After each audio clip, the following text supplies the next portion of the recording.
윤석열 대통령 하나만 바뀌었어요. 하나만 바뀌었지. 그 밑에 수종들은 바치는 함께 협력하는 장 차관을 비롯하여 전혀 모르는 거예요. 전혀 모르는 거예요. 전혀 모르니까요. 또 다음 주에 5.18 때 가서 뭐 전 국회의원 총동원령 내려놨다 그러더라고요. 자, 기가 막힌 일이 일어나는데, 그래서 여기에 대해서 지금 학술 논쟁도 많이 붙었고, 지금 제가 광주사 때 발언 이후로 지금 우파 진영에서 극렬하게 지금 막 335 지금 막 토론회가 붙고 지금 이제 일어났습니다. 일어났는데, 자, 그래서 그래도 하늘의 하나님이 절호의 기회를 뭐냐, 윤석열 대통령을 대통령 만들어 주셔서 이제 5년이 연기가 된 겁니다. 다시 한번 선택할 기회를 하나님이 5년 동안 준 거예요. 1년 지났으니까 4년 남았죠. 그래, 너희들 다시 한번 선택해봐. 대한민국에 살 것이냐, 북한에 살 것이냐, 다시 한번 선택해봐. 기회가 4년 남았는데, 그러면 윤석열 대통령 속에는 뭐가 들었냐? 선거운동 기간 중에 대구에서 발언한 것을 다시 한번 보여드리겠습니다. 이게 윤석열입니다. 윤석열 대통령이 무슨 말을 많이 해도요, 사람이 그 속에 있는 속내를 드러내는 연설은 한두 가지입니다. 이승만도 마찬가지고. 그래서 이걸 한번 들어보시면 윤석열 속에 들어있는 정체성 내지는 한이라고 봐야 됩니다. 사람마다 한이 다 있는데 윤석열을 해독하려면 이걸 봐야 됩니다. 이걸. 저는 선지자입니다. 선지자이기 때문에 많은 연설을 듣고 해도 내가 딱 보면 압니다. 아, 저 사람 속에는 뭐가 들었다. 그래서 내가 윤석열을 위해서 생명을 건 겁니다. 바로 이 연설을 듣고, 자, 보십시오. 존경하는 경북도민 여러분, 그리고 우리 든든하고 멋진 우리 당원 동지 여러분, 오랜만에 이렇게 다시 경북을 찾으니 참 마음이 편안하고 따뜻해집니다. 당이 어려울 때, 문재인 정권이 대한민국을 위태롭게 할 때 우리 경북 도민 여러분들께서 굳건히 이 나라와 당을 지켜주셨습니다.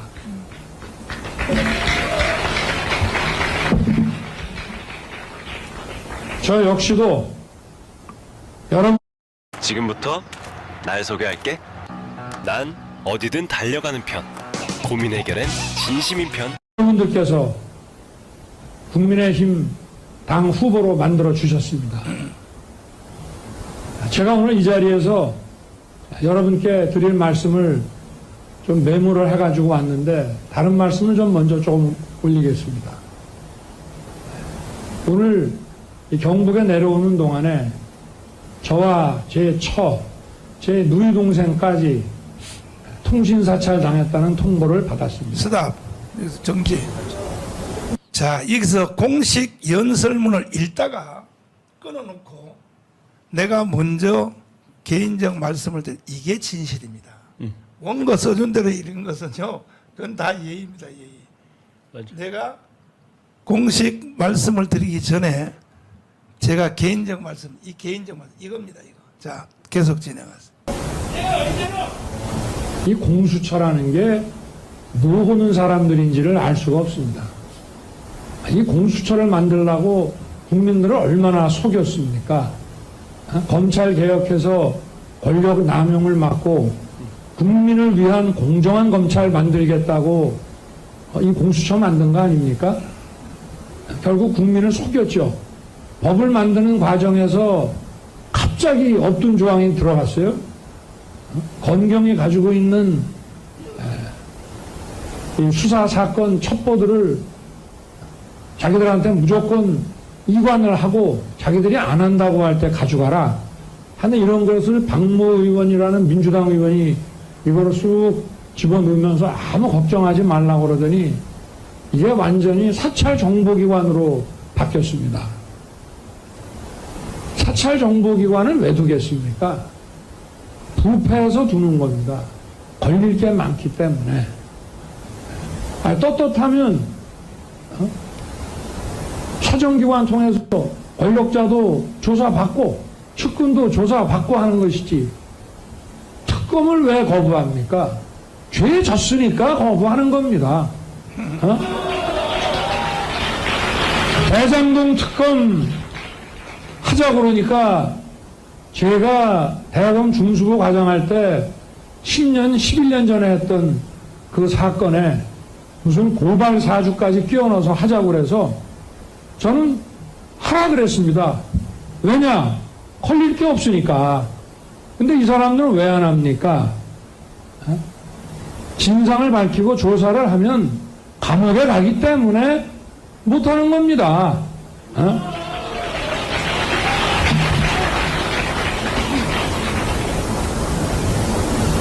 오래전에 그야말로 우리가 자유민주주의라는 정신에 입각해서 우리나라 민주화 운동을 많은 분들이 해올 때 거기에 끼어가지고 이런 좌익 어떤 혁명 이념 그리고 북한의 주사 이론 핵심이야. 이런 거 배워가지고 그 민주화 운동의 대열에 낑겨가지고 마치 민주화 투사인 것처럼 그렇지. 지금까지 자기들끼리 끼리끼리 서로 도와가면서 이렇게 살아온 그 집단들이 이번 문재인 정권 들어서서 국가와 국민을 약탈하고 있습니다. 자, 스탑. 이것이 바로 윤석열입니다. 윤석열 속에 있는 이것이 바로 한 맺힌 것인데 문제는 이때 이 생각을 한 것이 언제냐. 윤석열 검찰총장 시대예요. 현역 검찰총장. 그러면 아까 말한 것처럼 3대 악법을 통과할 때에 국민의힘 정당들이 강렬하게 저항을 했어야 돼요, 안 했어야 됩니까? 했어야 되겠죠. 검찰총장이 저쪽 편에 속한 검찰총장이 문재인이가 임한 검찰총장이 벌써 3대 악법은 잘못된다는 것을 문재인의 검찰총장이 벌써 알고 있었단 말이에요. 그러면 바깥에서 야당이 단식 투쟁을 하든지 이 모든 책임은 황교안이가 져야 되는 거야. 안 하는 거니까 검찰총장이 이런 생각을 가지고 있다는 걸 생각도 못하고 이게 지금 현재 국민의힘 정당의 현재 국회의원들의 멤버들도 똑같은 짓이에요. 똑같은 짓. 뭐를 원해? 대통령이 지금 뭘 원하는지를 모르는 거예요. 지금. 예?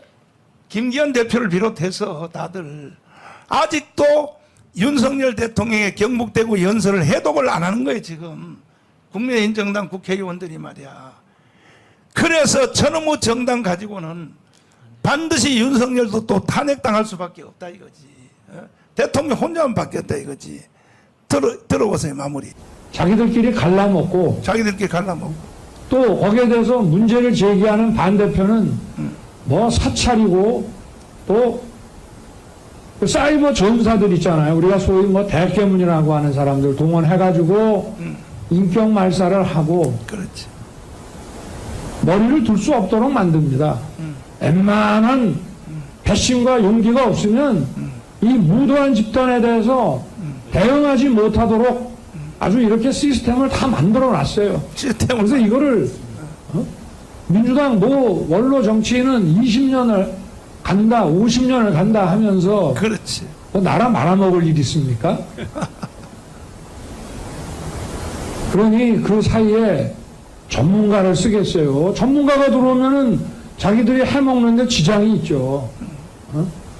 그러니 이 무식한 이 삼류 바보들을 데려다가 정치를 해서 나라 경제 망쳐놓고 외교 안보 뭐 전부 망쳐놓고 그 무능을 이제 넘어서서 이제 뭐 사찰에 이 과거에 권위주의 독재 정부가 하던 권위주의 독재 정부는 국민들 경제를 확실하게 살려놔서 경제는 우리나라 산업화의 기반을 만들었습니다. 맞아요. 이 정도는 뭐 했습니까? 그렇지. 자, 스탑. 지금 윤석열 대통령께서 1년 집무한 그 모든 내용이 이 연설 안에 다 들어있는 거예요. 연설 안에. 한미동맹 1 복원. 벌써 여기에 벌써 내가 대통령이 되기만 하면 작심하고 지금 생각하고 있었던 거예요. 네. 그걸 1년 동안 진행해서 대박 터진 거 아닙니까, 솔직히.